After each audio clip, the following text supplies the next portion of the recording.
Hey, how's it going, everybody? Welcome back to another Gemstone Legends video. This is a part 2 video where we're going to be talking about negative statuses, or if you play Empires and Puzzles, what you might think of as ailments. We did a part 1 where we talked about the positive statuses or buffs, and so make sure to check that out if you haven't already. But my goal here is to explain these statuses because I've seen a lot of confusion around what they are, what they do, which ones are good, which ones are better than others, which ones are not so good. And so I wanted to do just kind of a brief series explaining what these things are, and in the future do a little bit more advanced tactics around what combinations to use these in and stuff like that. But for now, I saw a need for just presenting the simple information there. So if you're a new player and you're trying to understand these things, or if you've been playing for a while and you still have some confusion around what some of these things are, doesn't quite make sense, then this is the perfect video for you. So if you haven't tried Gemstone Legends yet, come check it out and play alongside me. It's another really fun and deep strategy RPG like Empires and Puzzles, but with some fun new twists, and a lot of people from Empires and Puzzles have already joined. Not only can you help out the channel by using the download link in the description of this video, but if you enter the code #Spock_2021 hashtag in the global chat, you can get a nice starter bonus including gold, gems, gold scrolls, and a free epic hero Elidor, all valued at about $50. Once you join, you'll also get access to a set of beginner events where you can earn another epic hero Soliana, a 5-star legendary set of equipment, which is what you use to boost the stats and performance of your heroes, and a platinum scroll for another epic or legendary hero in the game. Those links and codes are in the description down below. Just be sure to enter that code in the global chat after finishing the tutorial within 24 hours of downloading the game, and I look forward to seeing you all there. So if you wouldn't mind, please hit that like button at some point, whether it be right now or throughout the video, as a way for you to help support the channel. Consider subscribing as well so that you get access to these videos as they come out in the future. And yeah, I really appreciate that. So let's get started with our first negative statuses. All right, if you saw part 1, then you'll see that these are kind of going in a very similar order. In fact, all of these are in the same order that we looked at before. So this will make sense in the context of the other video, as this is just the other side of the same coin, if you will. So first up, decrease attack. Attack decreased by 50%. This is a status that I don't see a lot in the game, but it's a really valuable one, especially for attacking something like the raid boss. So I think it's best if it affects the entire other team. For the raid boss, that doesn't really matter, so single target is okay. But it's really valuable because this is a great way to decrease to decrease how much damage is coming at you, which, dramatically improves your survivability. Next up is decreased defense. So this used to be minus 65%, I believe. In a recent update, they decreased this, which I think is justified. Minus 65% is a very deep cut to defense. So 50% is still a lot, but that seems a little bit more reasonable. So this is going to make your enemy a lot easier to kill, or put you in danger if this negative status is placed on you. Basically, you're having the, HALVING, having the defensive stat of your heroes, which means that as damage is calculated, you're going to take a lot more of it. So this is one that can definitely put you in danger or swing the fight in your favor if you're placing it on your opponent. Decrease resistance. Resistance dropped by 40%. 40% is pretty huge. So what you need resistance what you need decreased resistance for is to increase the likelihood of you placing a negative status on your enemy. This is a negative status in and of itself, and then it makes placing other negative statuses easier because you're lowering the resistance to those statuses that is normally there. So as these things are calculated, it's a two-step thing. First, there's the percentage written on the card. So if it says 100% chance to inflict bleed, that's the first check it passes, and that's 100%. The next one it goes through is comparing the accuracy of your hero with the resistance of the hero that you are attacking. And this is where you can increase the likelihood of that status being placed by decreasing their resistance to your accuracy, basically. So that's a really important one for ailment-based teams. I think Kusai is one of the more popular heroes that places this negative status. Let's take a look at her real quick. We'll go to the lexicon. She is here. Yeah. So she is 100% chance to inflict decreased resistance on all enemies for 4 turns. Vulnerability, which we'll get to next, and poison. So yeah, that's what decreased resistance is and what it's good for. Next up, we have decreased accuracy. So this would lower the accuracy of your opponents to make you more resistant to negative statuses they might be trying to place on you. So you can understand what that would be in the context of what we just explained and why that would be valuable. These are the decreased accuracy is not something that I see too often. Decreased resistance is really popular for ailment-based teams or negative status-based teams, but I don't see decreased accuracy being used quite as much. Next is decreased critical chance, crit chance. I'm not sure why they call it crit chance instead of crit rate here, but this is the same as crit rate. So the chance of landing a critical hit is decreased by 30%. And then the other piece to this is decreased critical damage. Critical damage is decreased by 40%. So both of those things can significantly contribute to keeping you alive. Next up is decreased speed. Speed is decreased by 30%. So speed dictates what order the heroes are going to go in. If you can decrease their speed, that means your heroes are going to have that many more turns before they do, which can be a very valuable thing. Speed is really important in this game. They've tried to make some adjustments to make it not so dominant, but at this point it's important. It's maybe less dominant than it was before, but it's still very important. So decreasing the speed of your enemies is a great way to improve your success in a match of any kind. Next up is monochoke. Mana gain decreased by 4. This is sort of like if you play Empires and Puzzles, this is like allowing you to nerf the mana troops of your opponent. So you're decreasing their mana gain. That means it's going to take them that many more tiles matched to charge up their special skills.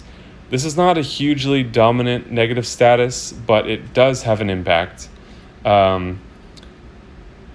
It probably has more of an impact in the arena where you're fighting against other heroes versus something like the raid boss, which have kind of crazy inflated stats that are not like that are not like anything else in the game. Premislav is a popular hero that decreases or that applies monochoke, and I use him as my main farmer, and this can mean that this can make it a little bit easier and faster to farm by making your opponents gain mana more slowly. Next up is stun. Can't perform any actions. You can see that freeze next to it. These are almost the same except freeze. Can't perform any actions or gain mana. So freeze is the ultimate, but because it's more powerful, you usually don't have as high a chance of landing it, just kind of baked into the way that the cards work that have these the ability to give these statuses. So stun used to be the meta for raid bosses. You would just stun lock the raid boss and just keep using potions and strong hard-hitting heroes to bash away at it. They've increased their resistance significantly, and I think they are now immune to stun, or at least some of them are. So this is no longer the meta for raid bosses, but you can see can't perform any actions. That's still a valuable thing to place on heroes in the arena or in other maybe difficult levels that you're trying to beat, but it's no longer as dominant of a thing as it was before, despite still being good. So freeze is really something that totally screws you over. The blue dragon and the blue raid boss, which is the blue dragon basically, are two sources of freeze. Elias, the 3-star, or the rare hero that everybody gets, the blue rare hero, is another popular choice for putting freeze, but like I mentioned before, because it is such a powerful negative status, I don't think you ever see even over a 50% chance to place it, just because it's so dominating, but it's very good. Sleep, slightly less good version of stun, so sort of an order so far is like freeze, stun, sleep. The one advantage of sleep over stun is that I don't think there's a duration to this. I think it just is active until you attack that hero. So if you're fighting 5 heroes, you place sleep on all of them. That allows you to really focus on just the one hero you want to eliminate first, but can't perform any actions until attacked. So they are asleep until you attack them, and then they wake up. Next up, silence, can't use special abilities, so still very powerful, but probably the least powerful of these 4, while still being really good. This is one that we have in Empires and Puzzles, and it is very impactful.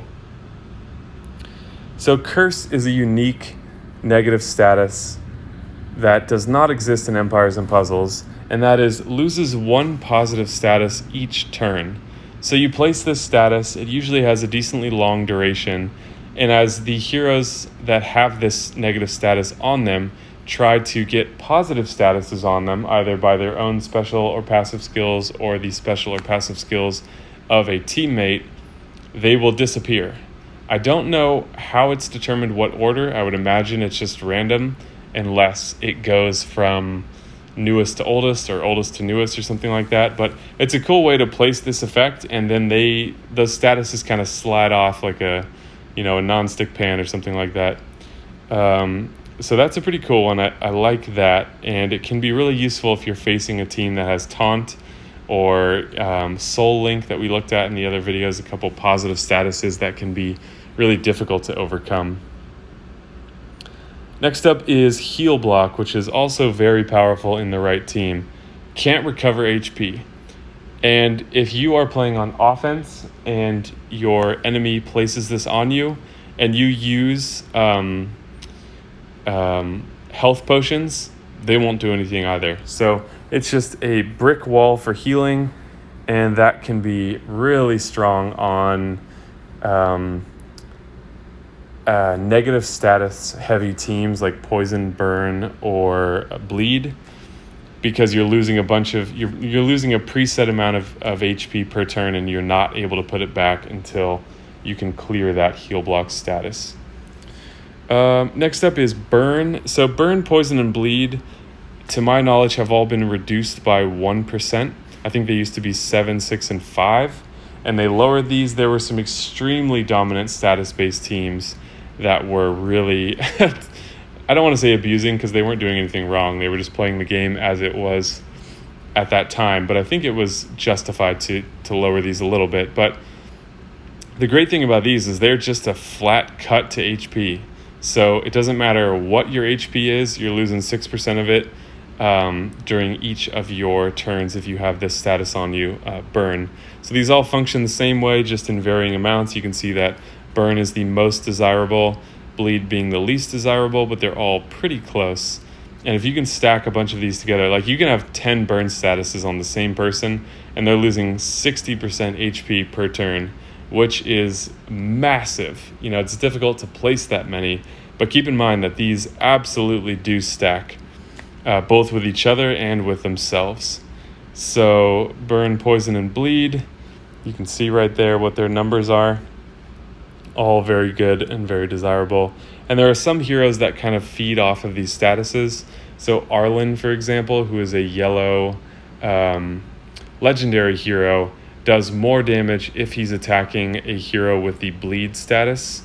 So there are some cool synergies that you can find around these negative statuses as well. So make sure you read all the hero cards that you come across, because this game is very deep, and that's one of the things that I really love about it. Okay, next up is color blindness. You can see we've got a number of them still to go through, but next up is color blindness. Gemstones matched by this hero always have a color disadvantage.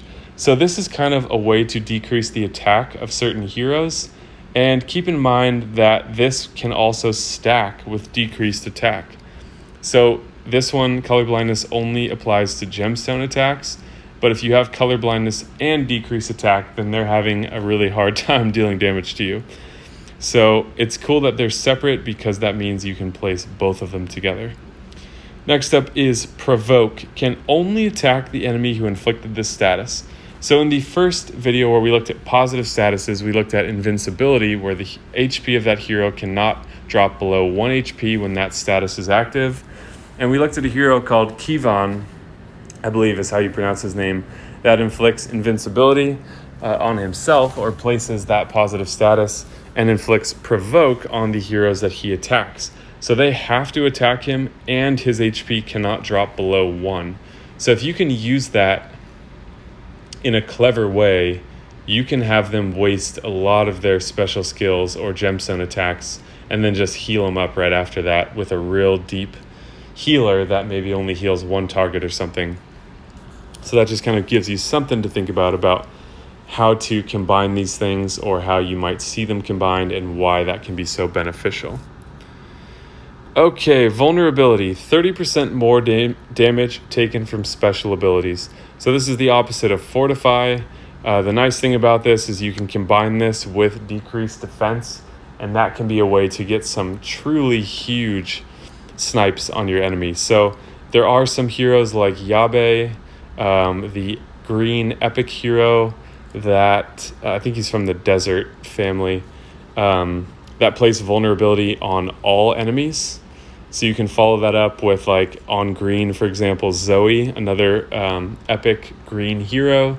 And then now you have defense down and vulnerability potentially on everyone. And then you take a big sniper like Vigo, another epic in green, and you can do some huge damage. So it's cool that these are, I keep saying this, but I really think it's cool. It's cool that these are separate because that means you can combine them. And if you are smart about your team synergy, you can do some massive damage. Okay, a very unique one we're going to look at next is Assassin's Mark. Explodes on hit and deals damage based on 15% of target's HP. So this is kind of like bleed, burn, or poison, in that it's just taking a flat cut of the target's HP. Keep in mind that if your first thought is, oh my god, this is so good against raid bosses are protected against these kinds of things, so you can't just use tons of statuses and kill them by yourself, basically. So this is not a great one against raid bosses, but it can be really good in the Rift. Like, one of the heroes that I use a lot in the Rift is Tikar, who has the potential to place Assassin's Mark 5 times, so that would be 75% of the target's max HP, though her chance to do so is very low, and the most that I've ever personally seen is 4, but that's still 60% of the target's max HP, which is, or maybe it's active HP, I'm not really sure. I know someone watching this knows the answer to that, so please let us know in the comments. But I like Assassin's Mark, and the cool thing is that she detonates it immediately. So she places the ailments first, then deals damage and detonates Assassin's Mark immediately. There are some other heroes like, I think she's in here, Myra, deals damage, no, not Myra, Vepris. 100% chance to inflict Assassin's Mark on all enemies for 5 turns.